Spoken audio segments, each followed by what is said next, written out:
Hello दोस्तों, कैसे हैं आप सब। आज की हमारी कहानी है बुरी संगति का फल।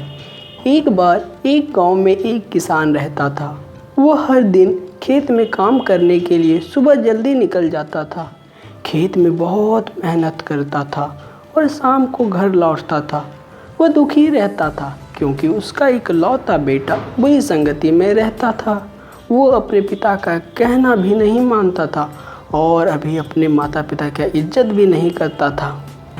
गरीब किसान ने अपने बेटे को सही रास्ते पर लाने की बहुत कोशिश की, लेकिन उसकी सारी कोशिशें नाकाम रही।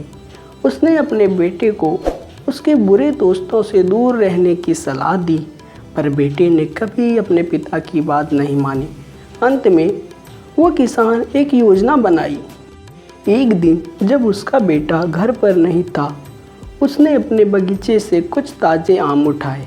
उसने ताज़े आमों के साथ एक सड़ा हुआ आम रखा और अपने बेटे के लौटने का इंतज़ार करने लगा।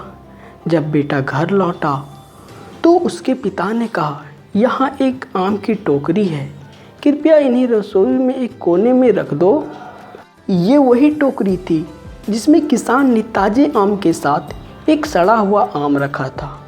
बेटे ने वही किया जो उसे बताया गया था। उसने देखा कि कुछ ही दिनों में सारे आम सड़ चुके थे। वह दुखी हुआ और अपने पिता के पास गया। उसके पिता ने कहा, मैंने ताजे के बीच एक सड़ा हुआ आम रख दिया था। तुमने शायद यही सोचा होगा कि एक सड़ा हुआ आम बाकी आमों को भी खराब कर सकता है, इसीलिए तुमने इसे फेंकने की ज़रूरत नहीं समझी। इसी तरह तुम अपनी बुरी संगति के दुष्परिणामों को महसूस नहीं कर पा रहे हो। बेटा समझ गया कि उसके पिता क्या कहना चाहते हैं। उसने अपने पिता से अपनी सभी बुरी आदतों को छोड़ने और अपने पिता को उस पर गर्व महसूस कराने का वादा किया। तो प्यारे दोस्तों, इस कहानी से हमें क्या शिक्षा मिलती है कि बुरी संगति से अच्छा है अकेलेपन रहना।